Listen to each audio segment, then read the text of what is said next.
Thanks very much for that expertly done. Welcome, everybody. This is the fifth in the webinar series that the Global Entrepreneur Program within the Department of International Trade is doing during this COVID lockdown. We want to try and help and support companies to, well, do business in a different way and react to what's changed in the world at the moment and get the most out of the opportunities which have arisen as a result of what's happening, but also to manage, obviously, some of the downside impacts as well. So the ones I'm going to be talking about today is getting the introductions. We're all stuck at home, both the people we want to meet and us. So how can we start? How can we get the most for our companies in terms of business development or capital raising? Those are the two main things which I get asked about as a deal maker: capital raising and the business introductions. So what I'm going to do is I'm going to break this into two parts. Part one is the problems we're facing, just so you know that established businesses face the same problems that the startups do. It's just at a different time and level. And then part two, the solutions, some of the strategies, and also I want to share some of the tools that I've used. So it's not just the strategies. I don't want to make this just purely anecdotal about my experiences. I'm going to rely also, like I said, not just my own experiences from asset management. I originally was a barrister and then moved into asset management, and we spun out, well, I suppose you'd now call it financial technology, all around investment. I've been a deal maker now within DIT since 2005. It's been absolutely wonderful during that period. But of course, as you can imagine, I've also dealt with, over that period, my God, I must have dealt with hundreds, if not touching 1,000 companies, and helping open doors for them, as well as, of course, seeing my businesses grow and face the same problems the entrepreneurs do. And I want to share some of the ways I've got around that. Not least, share from my experiences. This is not a pitch for my books. I can assure you that I only get about £1 in royalties. But outsourcing success is probably the one where I'd research most how to bring in resources for networking and growth and so on. So I'm going to share my own business experiences as well as my academic research, I guess is what you'd call the books, but also the academic research from other places as well in this webinar. I want to give you not just what I know, but actually what, for instance, Harvard Business Review says, and we'll find a way of getting these articles to you guys as well. So I've taken and researched for this talk, and it's the first time I've done a talk on this subject as such. I've taken advice, and the best advice from leading authorities around the world.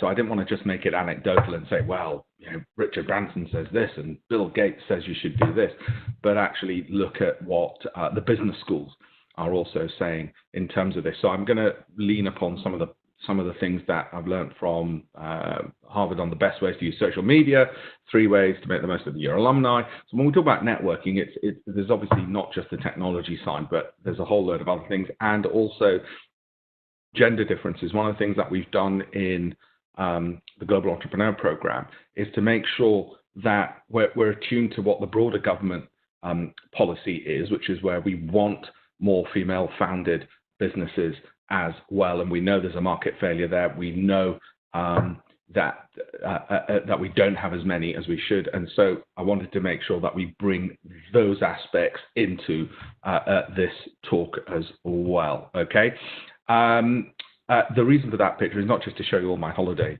snaps, but it's about networking.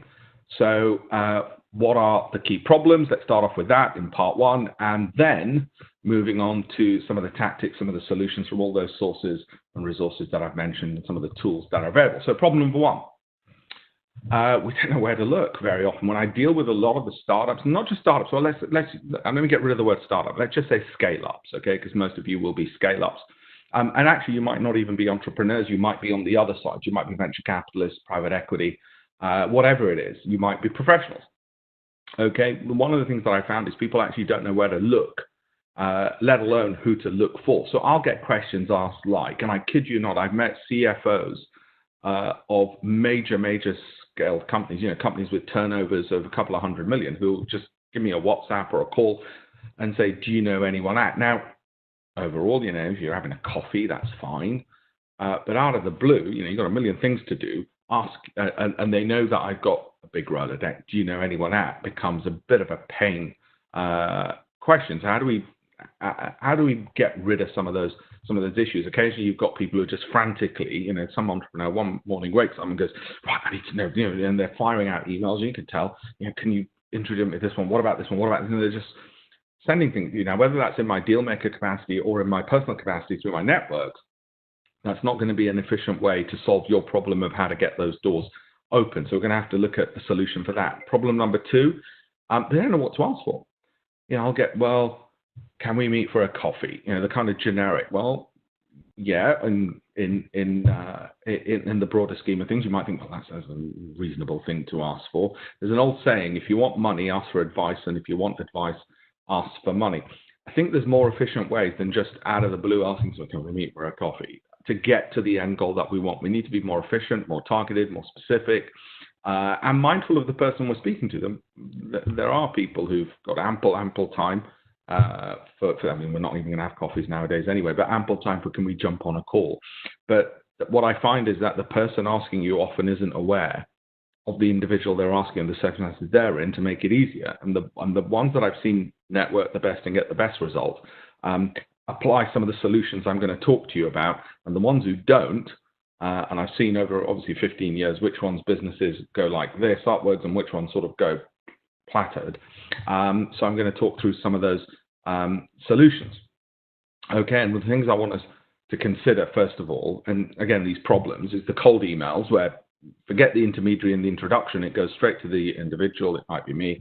On the whole, we know they don't work. So whilst they're the last resort, let's work out a solution which is more effective than just spray and pray. Stalking on social media isn't cool. I get a little bit disconcerted when somebody will say, oh yes, I saw that lovely picture of you with your son. And I'm thinking, where the hell did you get your hands on that one? It is a funnel. I want you to treat this like a business. The introduction aspect is a funnel of leads, and I'll show you how in the solution part to work that funnel out, and again, some of the tools to use for that. We do want to be talking to partners rather than associates. If we can, we want to get at the top and work our way down.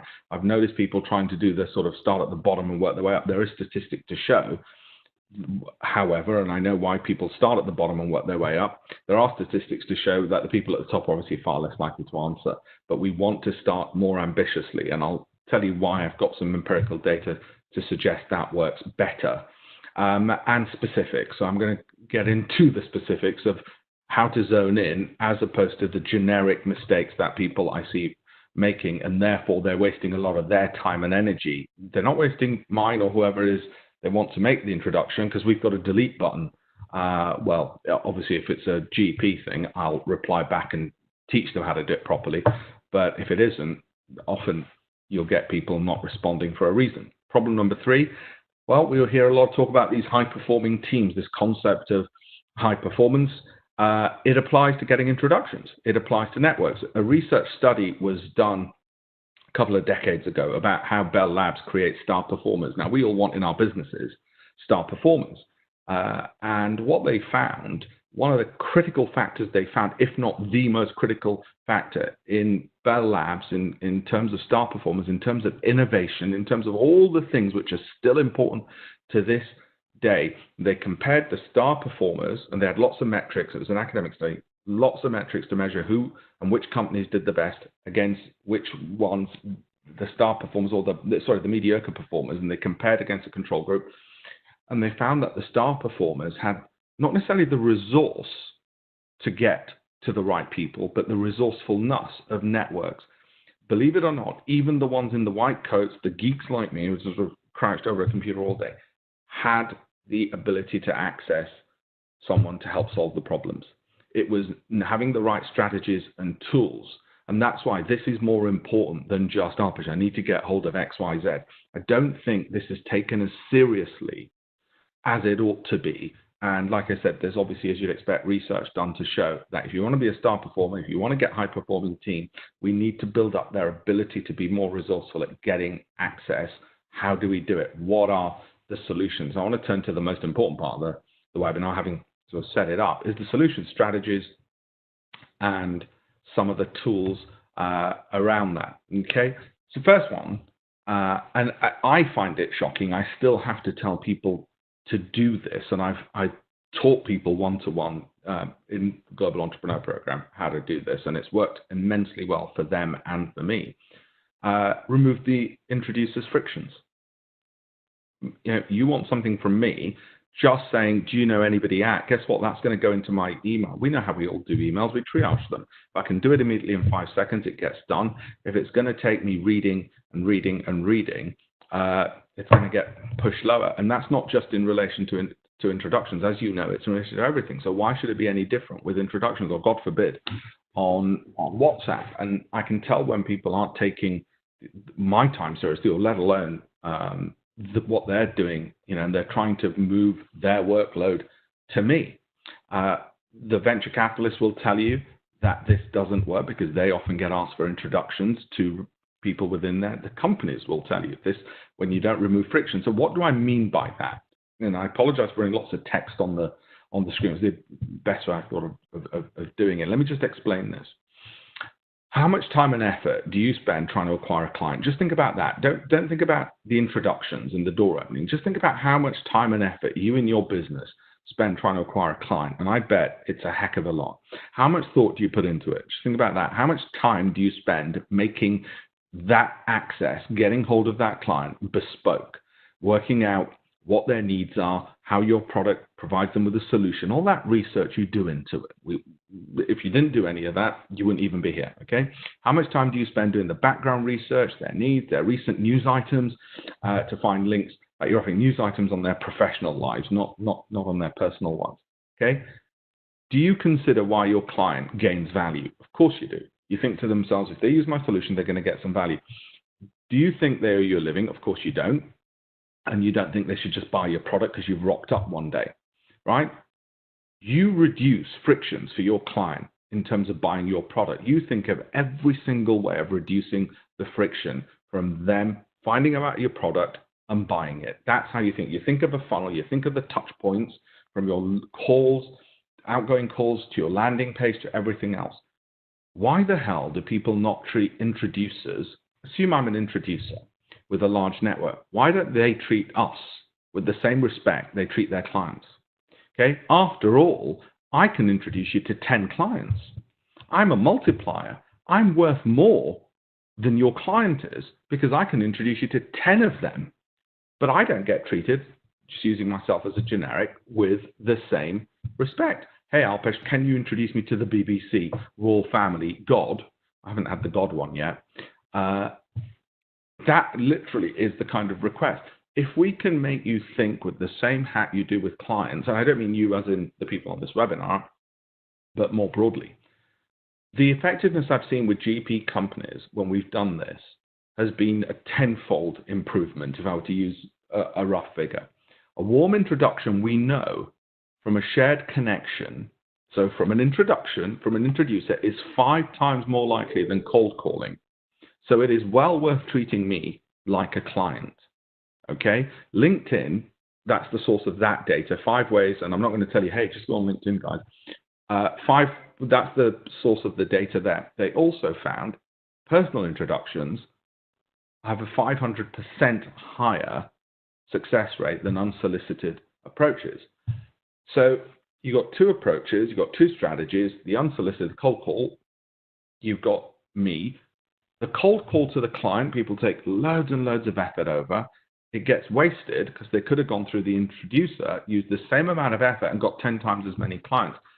I have seen in the last 15 years where, and by the way, not every one of, I'm just going to use myself as an example. Not every introduction works. My God, when they do, I've seen companies go to the races, but those are the ones who've taken the same effort over the introducer as they do to the client. I'm not there to be your business development officer, which is why we need to have strategies which will work, okay? And the strategies that you'll need, and here are some rules. You find out who I know, maybe send me your spreadsheet of who you want to be introduced to and the research you've done to show that I might know them, and where I don't know them, at least I can scan through your spreadsheet and work out, oh, actually, I do know X, Y, Z. There, you draft the email. by which you want to be introduced. Can you believe such a basic thing is not done and my frictions are increased? The number of times somebody had said, can you introduce me to XYZ? And I saw that you know them through a conference you were at or whatever else. And I think, what now? The more moving parts I've got to do, the more time I've got to spend thinking, you know this, it's not me being precious, in your business as well. The more times you've got to touch a keyboard, the less likely you're to get something done. Okay, the more time you have to engage your brain, the less likely you're to get it done. Why do we not treat the door openers in the same way? So I want that email drafted for me. I want it ready. I want it simple. I want one sentence per paragraph. It's not just me. These are rules from various VCs in Silicon Valley, all the rest of it that I've seen, and VCs in the UK, private equity groups in the UK, as well as my colleagues and friends, and also what I do when I want introductions to people. I want that drafted by which you want to be introduced. You explain to me, the introducee, what you want as well. So, Alpesh, dear Alpesh, can you introduce me to XYZ? The reason is we've got blah, blah, blah, and here's the email which you can top and tail, change as you see fit. If you could make the introduction with this. And it's got the key facts, and this is really important, okay? You explain to me why, between the lines, not overtly, why when I make that introduction, you'll be making me look good. Because that's what it's about. I mean, I'm rarely about to do it for, or at worst, you won't embarrass me. Okay, because it is about that as well. I mean, I had one from somebody this week who said, Alpesh, and I'd call him a friend and a colleague, and he said, Alpesh, do you know Rishi Khosla at Oak North, which is now a $1 billion company? And I said, yeah, he's a very good long-standing friend, on holidays together, blah, blah, blah. He said, well, I've got a small company. Could you introduce him to them? And I turned around and said, well, other than the lack of information, I said, do you really want to use that one introduction, because he's not going to be sent loads, for that? That leads me to this point. Be proportionate. This is one of the most annoying, irritating things I find. What I mean by this is this. If you want me to introduce you to, let's take the royal family. I'm not in a position to introduce anybody to the royal family, but I'm using this as an example. Well, you better be royalty then, haven't you? Alpesh, can you introduce me to the British ambassador in Brazil? I'm often asked, or wherever else. That's fine as a request, by the way. Except, why? How? What? Where's the information? What am I supposed to do? Hello, Your Excellency. Meet John. Cheers. Thanks. Bye. Seriously, if that work doesn't get done at your end, why the hell should I do it? But not only that, it tells me a lot about the company I'm dealing with. And the next 3 requests from them are going to go into junk as well. Now, you might think, well, that's a bit bloody harsh. You've got to bend over backwards to help me. Nope. Don't owe anybody a living. All right? Welcome to the world of entrepreneurship. Do you know what he does?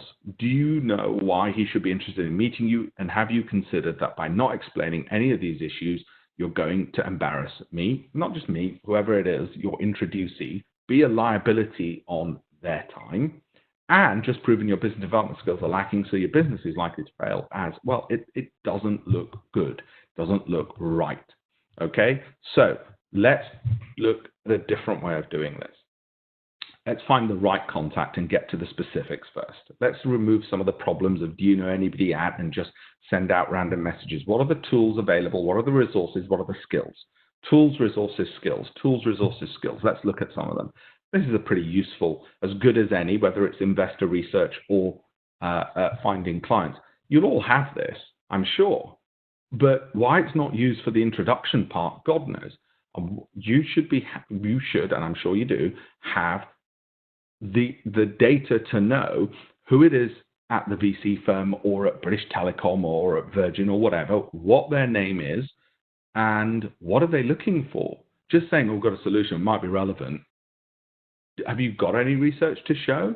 You know, even if you share your spreadsheet with me, at least I'll know, okay, this isn't just somebody trying to take advantage. They've actually done research. I want to help this person because look at how much they've helped themselves. What's the value add for them, which is vital work? Now, I know this is a pain in the ass. I hate doing work as well. I'm as lazy as any other entrepreneur. But actually, if we want the introductions, which could give a 5 to 10-fold increase, then these things from the back end are going to not just help your business, but are going to help the introducee make that happen. When I've seen the best of the best do things like this, I've actually sat down with them. I have signed off the letters they've had printed in the good old days. We not just did emails, but we actually followed them up with letters because we felt people read those. I've actually sat down and taken the effort because I thought, wow, this is somebody who really deserves my help. Okay, tracking, scheduling, all the breakdown. Now that might be a bit difficult to see. You can make these available later. The whole everything from the research to the investor intros to the schedules and the timelines and when that's going to happen and the meetings, and that then I know this isn't just somebody spraying and praying, just hoping something comes up, but actually they've got a targeted strategy that they're implementing, why they're doing it. Now that doesn't always happen. Sometimes it's just you've got to. I had somebody, a friend of mine who's a CFO at a major UK bank, and he said, look, I need a relationship with a Danish bank, and he's a friend, and he just said, do you know anybody out of Denmark? And sometimes, obviously, we do have normal human relations, but when you don't know the introducee that well, things like this, at least at your end, will help convince them that they should be helping you in any event. To know that you've made the effort, you've worked it out, this is part of a bigger strategy than just the simplification. So how are we going to get this information? How are we going to find out where all of this is? For instance, it might be that you want to be introduced to an accelerator, an incubator, a big corporate. Where are we going to find that information? I put some of those things that I'm asked the most, which is accelerators, incubators, venture capitalists, every single one in the UK, what they invest in, who their partners are. Okay, so you can do that research first, not, Alpesh, do you know somebody who might be in every single grant-making authority, what their specifics are, which regions they cover, how much they lend, which sectors? Because I shouldn't be doing that for you. Nobody should be doing that for you other than you. If that information is publicly available, which it is, and I'll tell you the tools that I've made that all available so it's searchable by you, then wait a minute, you ask me, Albert, do you know any authorities which might give us a grant? That instantly tells me, yeah, mate, delete. Obviously not if you're GEP, I'll explain to you what you should be doing, but if you're not, and your introducees won't be. So the first part is the research. Now I put that together because those are the things I'm asked the most. Accelerators, incubators, venture capitalists, grant-making authorities, loan-providing authorities, and going through that, lending amounts or equity amounts, what they need, what sectors they're looking at, if they're offering at the moment at all in any event. So it'll save you a lot of time, save me. So I'll tell you where those resources are in a second. Another tool I use, and I think it's useful, and it's trusted by Amazon, Microsoft, Facebook, Samsung, IBM, to find contact details. Okay, find contact details, including emails and phone numbers. Use those with care. To their Cognizant and Lusha or Lucia. I don't know if you've come across them. The Lucia, for instance, sits onto my LinkedIn. I want to try and get hold of somebody. As you all know, the higher up they are, the more difficult it is to get them just to do a reply on an in-mail, almost pointless messaging them, barely ever going to reply. But what Lucia does is it works out who they are, finds their direct email address through God knows how, because it knows every single one I've got. And it's actually even got my cell phone number, and I have no idea how it's got my cell phone. I'm not saying you're going to necessarily cell phone people, but what I'm saying is it's a very useful tool which is used by the big entities, which is why I use it. I don't use it because I want to stalk people and find their email addresses. I don't actually have the need to get many introductions just because of the nature of the business we're in. But what I do have the need for is an interest in, well, what are the big giants doing? Because I'd like to be like them one day and copy them. So there's online tools to get hold of and access these things for those where if you haven't got the direct introducee that you know well, and how do you get an introduction if you don't know anybody who can introduce you? Then one way to start is, okay, let's find people who might know the end person. Maybe you met, and this is where it comes in really useful, maybe you met someone at a conference. Maybe they were on a webinar with you, whatever else, and you want to be able to reach out to them because there was that connection. that proximity, but don't necessarily have the deal. Maybe they're a speaker, you can grab hold of their business card. This is where this comes in very handy. Dear so-and-so, bit of flattery works.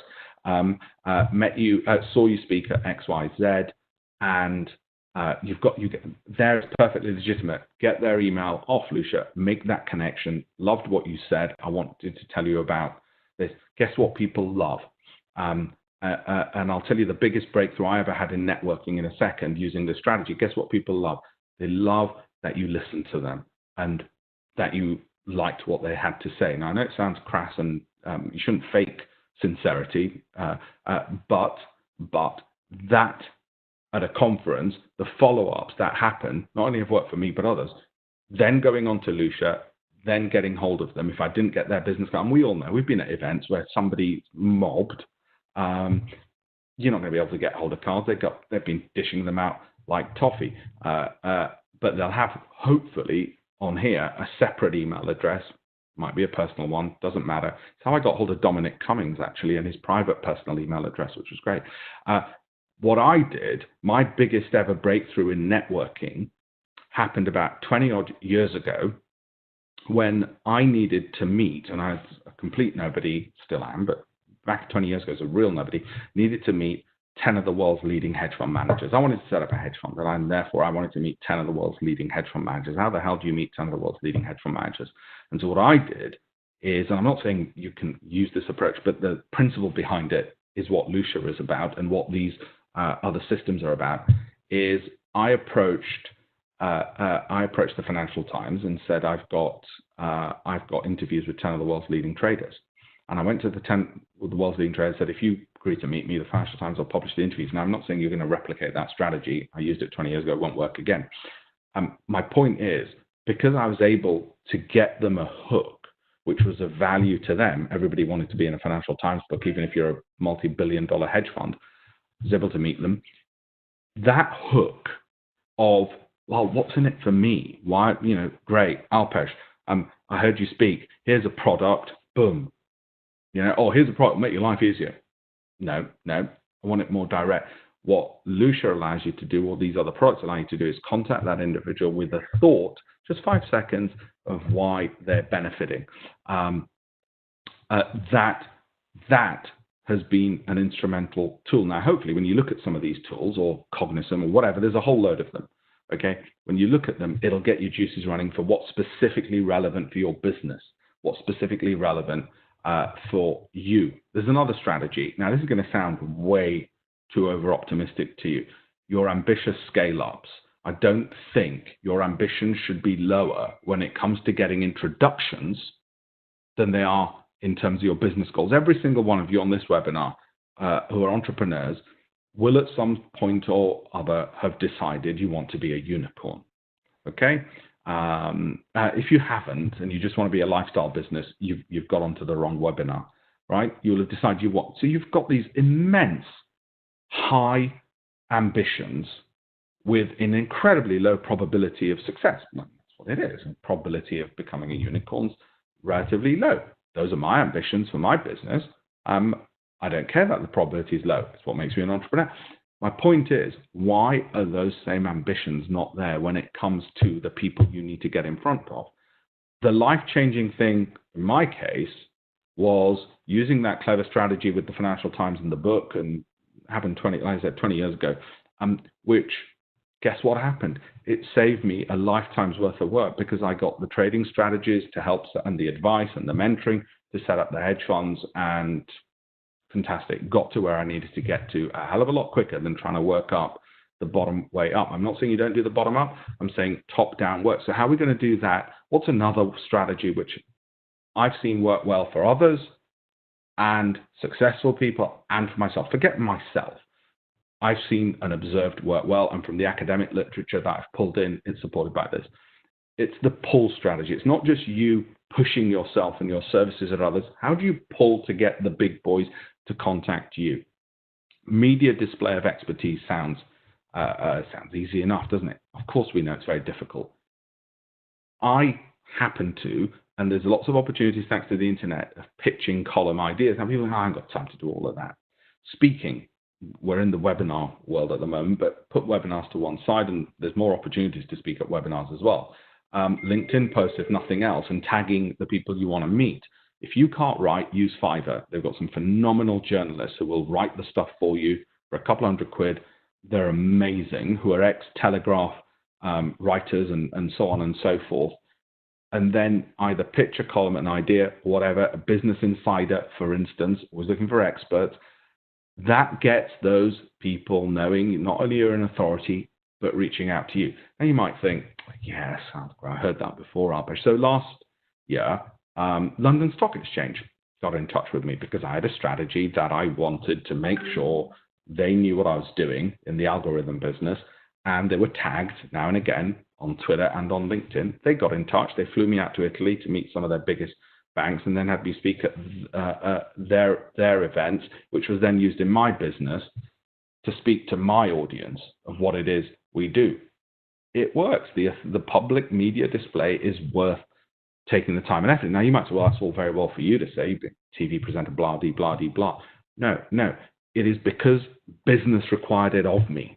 What will you not do for your business? Business required it of me. Columns work better than any other way. Media works better than any other way of getting the pull factor of the biggest people, the CEOs. I'm talking in my industry, the CEO of Goldman Sachs Asset Management, Jim O'Neill. Okay, the CEO of American Express, the CEO of all sorts of big business. Why? Because for some perverse reason, if you're in the media, you're on a stage and try and get the keynote, not just be a panelist. Okay, if you're on a stage, the way social norms work is you must be somebody worth speaking to. You must be more knowledgeable than everyone else.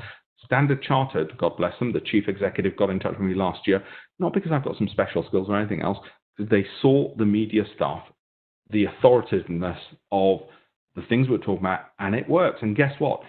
That one thing, the amount of time I spent on that and the cost was negligible compared to only relying on the traditional methods of PR agencies and business development people. If you don't have this in your quiver of arrows that you're going to throw and target, then what you're missing out is this. Business development, 99% of it is just the norm. Each year we'll get a 5% increase or 10% increase in sales. Yeah, we're all on this webinar in a different area. We're in the area where, screw that, we want to start at the top and we want giant, massive leaps forward as well. So we've got to have two strategies. We've got to have the, you might call it long shots, which is what mine was when I reached out to the leading traders in the world. The long shots, strategically well thought out, because if one of those hits, and they will if you keep persisting at them, you will have a tenfold increase in where you're trying to get to and what you're trying to achieve. Okay? Some more tools. So I've mentioned to you in terms of tools, the data research, every single VC, every single grant making authority, every single lending authority, who the contact is, what their names are, who the partners are at each of those entities, who the decision makers are, what their emails are, what they're investing in, what sectors, what size, all of that information I've collated from various government sources. I've put it on that website, tech2great.com. It's completely free. It's principally because I kept getting asked the same things over and over again on GP stuff. And there's only two main pages: great resource for entrepreneurs, great resource for funding. And all that information, that research, everything I talked about, solving those problems, getting to the solutions is on there, plus some of the academic stuff. Now, in this, obviously, there's a limit to how much I can get into in terms of details. It also has links to some of the best advice from some of the best VCs for getting introductions and getting those warm introductions to people. But if I was to summarize it, do the hard work for me. Get that email right that you want me to introduce you by. Give me, if you can, oh, by the way, this is critically important. Don't just say, do you know Jim Smith at Barclays Bank? I mean, for God's sake, after this webinar, don't say, do you know anybody at Barclays Bank, because it's going to get deleted. Don't even say, do you know Jim Smith? Remember those tools I showed you? Give me their address, email address. Give me their email address. Alpesh, this is Jim Smith. He's at Barclays. I wonder if coming from you, and this is the email that you've drafted, where I can just hopefully cut, paste, forward. Dear Jim, great company, XYZ. That removes my frictions. It makes sure it gets done. I've got one question here. Well, actually, that was the end of the presentation. And shall I do the Q&A? Shall I read out the questions? Do you want to read them out? How do you want to do it? Hi, thank you, Alpesh, for delivering this very informative presentation. And what we'll be able to do is I can read out the questions that have come in through the panel team. So one that we've had just come in, Alpesh, is basically around having in the UK. Apologies. So the question is, to grow my small network in the UK, should I join relevant LinkedIn groups and mailing lists? And will activity like this actually help me to grow the network within the UK? Yeah, it's a really good question in terms of, okay, let's take it the other extreme, which is, so you've got no networks in the UK at all. How do you get into the right stuff? And I'll give you an example of one fantastic GP company, Advatech, came over from India. They're in medical technologies. They're basically like sort of Uber meets ambulances. And you can imagine at the moment, they're a godsend. He went from being part of the program to, before I knew it, within, I think it was 12 months, the guy was host, and he's not wealthy or well-connected or anything like that, no networks, to hosting events in Parliament by members of Parliament and sponsored by newspapers, which, of course, all of which also sideline promoted his business. To the extent he was mentioned in the House of Commons by his local MP. What the guy did is he reached out to his local MP, said what he's doing, and there's a good idea, by the way. Every single MP in this country wants to know what their local businesses are doing. And my God, talk about door openers right there, because guess what? It makes them look good when you're contacting them and saying, look, love what's happening. And by the way, try and avoid whinge fests. I'm not saying that MPs don't want to hear about issues you might be having. Of course they do. It's what they're there for. But we all love good news stories as well. We all love the optimism part, what's working and what's going well. That's the way he did it. And so how did he do it? Well, I'm not sure about LinkedIn groups. I'm the wrong person to ask. I'm a member of some of them. Do people actually read them? Do people high enough up the level really read them? The one thing that I've seen work better than LinkedIn groups is when you do a post or an article, preferably on LinkedIn, because guess what? That's what London Stock Exchange looked at for me. I know they did.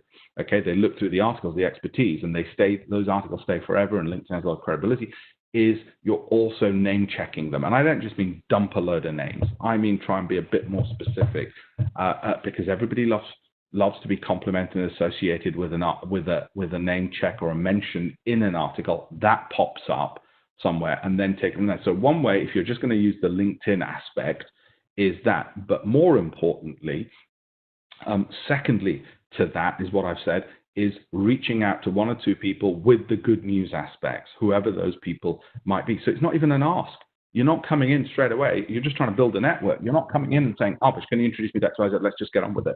Or to your MP or to whoever else it might be, whether it's in government or elsewhere. It is just to say, just wanted to write to you to let you know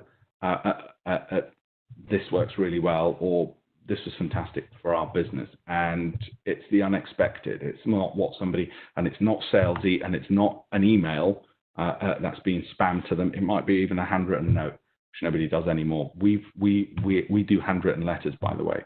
And the reason is it actually works well for us. Somebody said the volume's very low. It might be at your computer end rather than mine. Hopefully that helps in terms of that. I think LinkedIn groups, mailing groups, a bit lower down. But the other way to do it is ask advice to people. Say, look, what are good associations for me other than the research you can do yourself?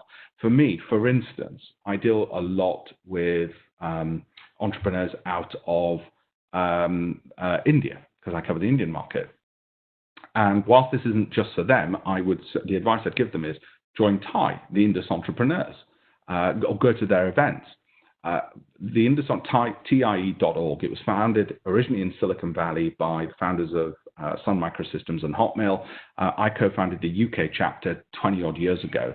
And some of the people that we've had speak globally at our various events, everybody from Bill Gates to presidents of, of the biggest companies. So you name it, we've had them speak there. As a networking entity, there are organizations like that. The next step then is to find out, okay, who's in charge of picking speakers, maybe for a panel, and then eventually for the keynote. And I will, in the early days, I would have done, and find out, who's in charge of that bit, and make contact with them. So it's not always the top up, but oftentimes it's the bottom up as well, and getting onto some of those panels. That will expand your network, because when you're speaking, and this is a funny rule of, again, social norms, when you're on stage, you're perceived as more important, and the people are coming to you and giving you cards. And I know that a lot of those contacts, they won't be relevant, but it is a very good way. Some of the biggest and best deals I've ever had, and it's been by chance, have come from fellow panel member. All of a sudden, I'm on the same stage as them. So the fact that he's the CEO of Barclays Bank, who incidentally launched one of my books 3 years ago, it didn't matter that he's the CEO of Barclays Bank and I'm, a shrimp. We're on the same stage. All of a sudden, we were on the same level. It's just how things work, okay? That was what? So stage. The other thing, this will be less relevant initially, but if you do find yourself in TV studios, the green room. It's like the green room is the bit you go on before you go on. It's the same principle as being on stage. Go to the speaker's lounge before you're due to speak.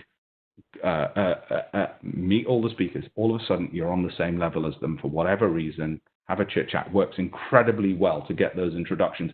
They have been the most lucrative sources of business deals for me than virtually any other thing ever.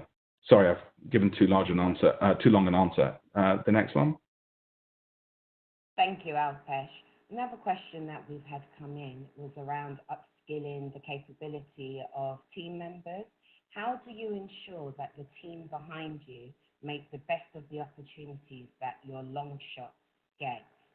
Multiple times, this founder has had long shot hits, but the team was not up to the task of being able to follow through. What advice would you give this founder?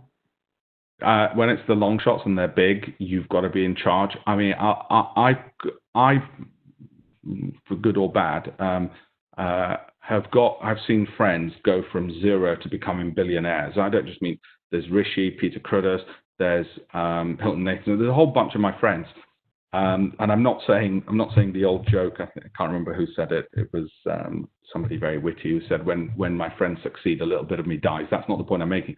The point I'm making is observing how they've done it. They're the ones at the lunch. It is not fobbed off to secretaries and to staff. It is them who are following up with the big shots and making sure everything, they're on top of that process. It's too important. If the person you're supposed to meet is big enough, important enough, that's got to be you. For those who are options traders, it's an out of the money option. It's a lottery ticket. It's a 1 in 100 chance. But I've seen it pay off too often, not just in my life, but in others, to ignore. And it is you who shows up, because nothing pisses off somebody bigger up the stream than, great, my secretary will be in touch to fix up a time and he'll organize when we'll meet, whatever else. No, it's got to be you. It's got to be you who's in charge of that. It's too important.